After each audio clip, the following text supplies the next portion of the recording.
We don't have many teachings from the Buddha that were given specifically to young people, but there's one in particular that he's said to have given to his son Rahula when the boy was 7 years old. He was giving the lad basic instruction in how to behave, as any parent might, and his emphasis was on truthfulness. When anyone feels no shame in telling a deliberate lie, there is no evil, I tell you, that he will not do. Thus, Rahula, you should train yourself. I will not tell a deliberate lie, even in jest. Pretty uncompromising. There is such a thing as truth, and there's such a thing as a lie, and the difference between the two is too important for us even to play games with. Because games are how we learn, and lying is not something you want to learn. It's the one evil action that the Buddha chose to highlight in this talk with Rahula, because a shameless liar is capable of any other evil you can name. So think twice before you lead someone up the garden path, even as a joke. What do you think, Rahula? What is a mirror for? For reflection, sir. In the same way, Rahula, bodily actions, verbal actions, and mental actions are to be done with repeated reflection. Reflection, mindfulness, real mindfulness, which means being truthful with oneself. Repeated reflection, practicing so that we learn the habit of knowing what we're about, and in particular, understanding the consequences of how we act, speak, and think. Whenever you want to do a bodily action, you should reflect on it. This bodily action that I want to do, would it lead to self-affliction, to the affliction of others, or to both? Would it be an unskillful bodily action with painful consequences, painful results?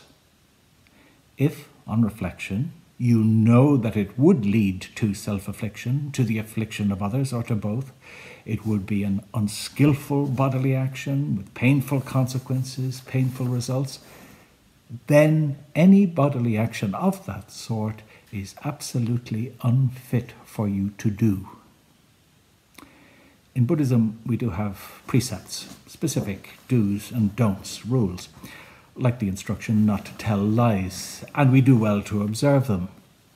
But they won't keep us in tune with what's real and true and right or skillful, as we preferred to say. The rules will never cover every situation, every occasion on which we must decide what is the right or skillful course of action. We must always be mindful and always reflecting on our state of mind as we decide to act, because that state of mind will determine the quality of the outcome. And the Buddha goes on to tell Rahula he must always be learning, always watching what happens as a result of an action that came out of a particular state of mind, suffering for oneself or others, or the opposite. The point is not to repeat the mistake, not to act again out of the same unhelpful state of mind. But the Buddha's instruction to Rahula is not all negative, not all thou shalt not all a matter of avoiding mistakes.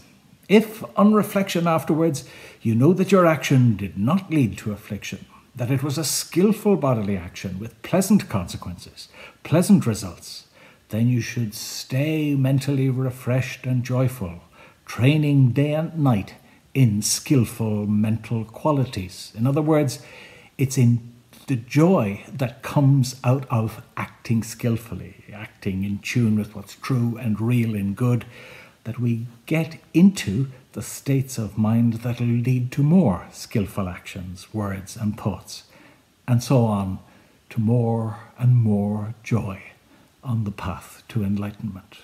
Rahula, we are told, delighted in the words of the Blessed One.